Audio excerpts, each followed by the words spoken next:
Canal Entre Capas Book. Inscreva-se, é de graça. Compartilhe com os amigos. E curta o nosso conteúdo. Fazendo isso, você muito nos ajuda.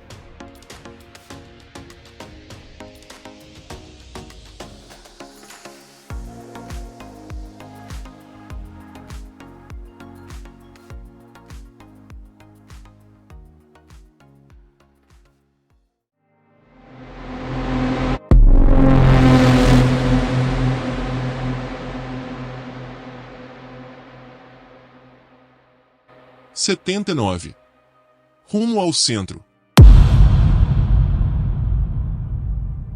Pergunta: por qual fator essencial devemos lutar? Resposta: é essencial a preservação, para abrigar uma semente da humanidade através da tempestade vindoura.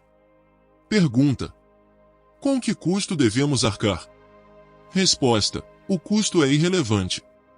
A humanidade deve sobreviver. Nosso fardo é o da espécie, e quaisquer outras considerações são poeira em comparação. Extraído do diagrama, Catecismo do Verso da Pintura Floral. Parágrafo 1. Dalinar estava com as mãos às costas, esperando na sua tenda de comando e ouvindo o som da chuva no tecido. O chão da tenda estava molhado. Era impossível evitar durante o pranto. Ele sabia disso por miseráveis experiências próprias, participou de mais de uma excursão militar durante aquele período do ano. Era o dia seguinte à descoberta dos parchindianos nas planícies, tanto o morto quanto aquele que os carregadores de ponte chamavam de Shen, ou Rai, como ele disse ser seu nome. O próprio Dalinar permitiu que o homem fosse armado. Shallan alegou que todos os parchemanos eram esvaziadores embrionários. Ele tinha motivos razoáveis para acreditar na palavra dela, considerando que a menina havia lhe mostrado. Mas o que devia fazer? Os radiantes haviam voltado, os parchindianos haviam manifestado olhos vermelhos. Dalinar sentia-se tentando impedir uma represa de estourar sem saber de onde estavam vindo realmente os vazamentos. As abas da tenda se partiram e Adolin entrou rapidamente, escoltando Navani. Ela pendurou seu casaco de tempestade no cabide ao lado da entrada, e Adolin pegou uma toalha e começou a secar seu cabelo e rosto. Adolin estava noivo de um membro dos Cavaleiros Radiantes. Ela diz que ainda não é um deles, lembrou-se Dalinar. Isso fazia sentido. Era possível ser um lanceiro treinado sem ser um soldado. O primeiro implicava habilidade, o outro, uma posição. Estão trazendo o parchindiano? Indagou Dalinar. Sim, disse Navani, sentando-se em uma das cadeiras da sala. Adolin não se sentou, mas achou uma jarra de água de chuva filtrada e serviu-se de um copo. Ele batucava o dedo do copo de lata enquanto bebia. Estavam todos inquietos depois da descoberta do parchindiano de olhos vermelhos.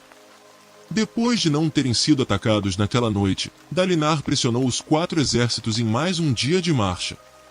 Lentamente, eles se aproximaram do meio das planícies, pelo menos segundo as projeções de Shallan. Já estavam bem além das regiões exploradas pelos batedores. Agora, precisavam contar com os mapas da jovem. As abas se abriram novamente, e Teleb entrou marchando com o prisioneiro. Dalinar havia colocado o grão-senhor e sua guarda pessoal encarregados do Talhain, já que não gostava da maneira como os carregadores eram defensivos em relação a ele.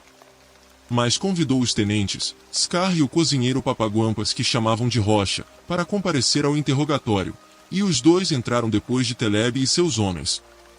O general Cal e Renarin estavam em outra tenda com Aladar e Royon, estudando táticas para quando fossem se aproximar do acampamento parchindiano.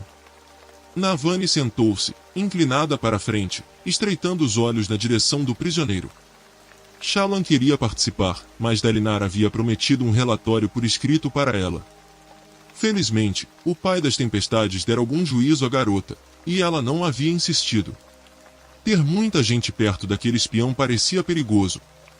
Ele tinha uma vaga lembrança do guarda parchemano que ocasionalmente se juntava aos homens da Ponte 4.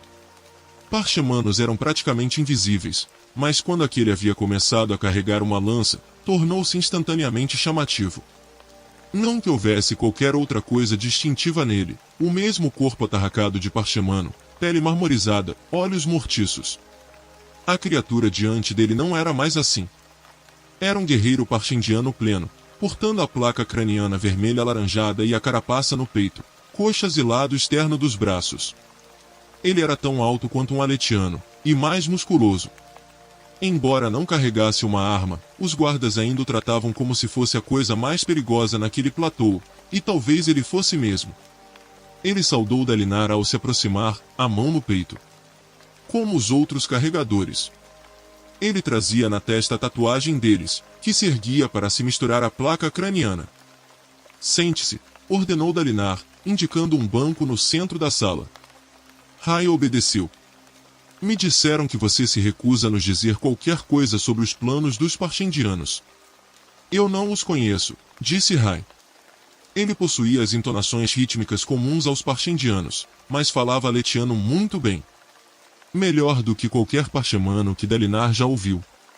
Você era um espião, disse Dalinar, as mãos ainda unidas às costas, tentando assomar sobre o parchindiano, mas permanecendo longe o bastante para que o homem não pudesse agarrá-lo sem que Adolin o impedisse primeiro. Sim, senhor. Por quanto tempo? Cerca de 3 anos, disse Rai. Em vários acampamentos de guerra. Ali perto, Teleb, com a viseira levantada, se virou e arqueou uma sobrancelha para Dalinar. Você me responde quando eu pergunto, mas não aos outros, observou Dalinar. Por quê? O senhor é meu comandante, respondeu Rai. Você é parchindiano. Eu. O homem olhou para o chão, os ombros murchando. Ele levou uma mão à cabeça, sentindo a saliência da pele onde sua placa craniana terminava. Algo está muito errado, senhor. A voz de Eshonai. No platô, naquele dia, quando ela foi se encontrar com o príncipe Adolin. Eshonai, disse Dalinar. A fractária parchindiana? Ali perto, Navani escrevia em um bloco de papel, registrando cada palavra. Sim. Ela era minha comandante. Mas agora... Ele ergueu os olhos, e apesar da pele alienígena e da estranha maneira de falar, Dalinar reconheceu a tristeza no rosto daquele homem. Uma terrível tristeza. Senhor, tenho motivos para acreditar que todos que eu conheço, todos que eu amei, foram destruídos, e monstros tomaram seu lugar. Os ouvintes, os parchindianos, podem não existir mais. Não me resta nada. Resta, sim, disse Scar de fora do círculo de guardas. Você é da Ponte 4. Rain olhou para ele. Eu sou um traidor. Fez rocha. É problema pequeno. Tem conserto. Dalinar fez um gesto para silenciar os carregadores e olhou para Navani, que sinalizou com a cabeça para que prosseguisse. Diga-me como se escondeu entre os parchamanos. Eu. Soldado, rosnou Dalinar. Isso foi uma ordem. Rain se impertigou no banco. Incrivelmente, ele parecia querer obedecer, como se precisasse de algo para lhe dar forças. Senhor, é só algo que meu povo pode fazer. Nós escolhemos uma forma baseados em nossas necessidades, no trabalho exigido de nós. A forma opaca, uma delas, se parece muito com um parchamano. Esconder-se entre eles é fácil. Nós contabilizamos nossos parchamanos com precisão, disse Navani. Sim, e nós somos notados, mas raramente questionados. Quem questiona quando encontra uma esfera extra no chão? Não é algo suspeito. É apenas sorte. Território perigoso, pensou Dalinar, notando a mudança na voz de Rain, o ritmo em que ele estava falando. O homem não gostava do modo como os parchamanos eram tratados. Você falou dos parchindianos, disse Dalinar. Isso tem a ver com os olhos vermelhos? Rain assentiu. O que isso significa, soldado? Significa que nossos deuses voltaram, sussurrou Rain. Quem são seus deuses? São as almas dos antigos. Aqueles que davam de si para destruir. Um ritmo diferente para essas palavras, lento e reverente. Ele olhou para Dalinar. Eles odeiam o senhor e sua raça, comandante. Essa nova forma que deram ao meu povo é terrível. Ela vai causar algo terrível. Você pode nos levar à cidade dos parchindianos? indagou Dalinar. A voz de Rai mudou novamente. Um ritmo diferente. Meu povo. Você disse que eles se foram, disse Dalinar. Pode ser que sim, disse Rai. Eu me aproximei o bastante para ver um exército, dezenas de milhares. Mas eles certamente deixaram alguns em outras formas. Os idosos? Os jovens? Quem está cuidando das nossas crianças? Dalinar foi até Rai, gesticulando para que Adolin, que havia levantado a mão em um gesto nervoso, recuasse. Ele se curvou, colocando uma das mãos no ombro do parchendiano.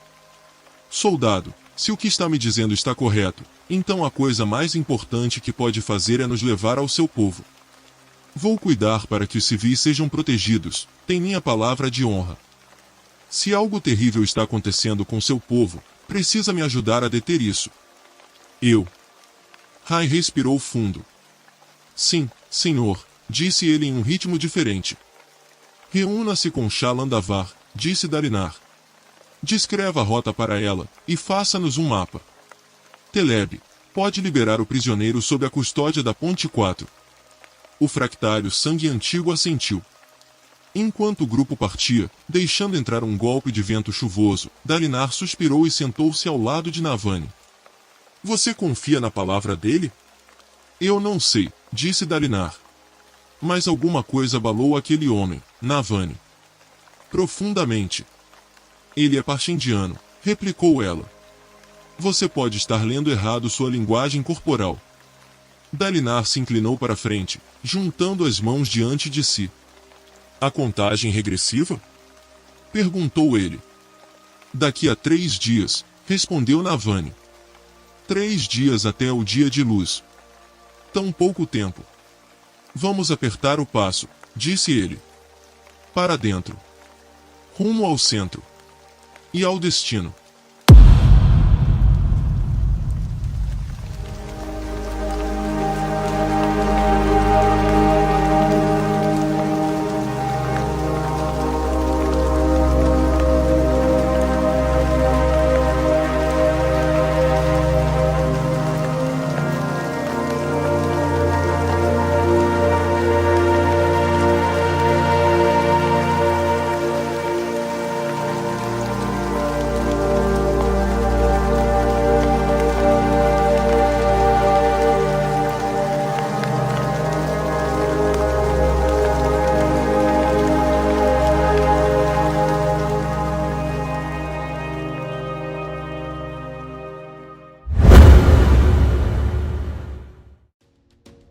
Canal Entre Capas Book.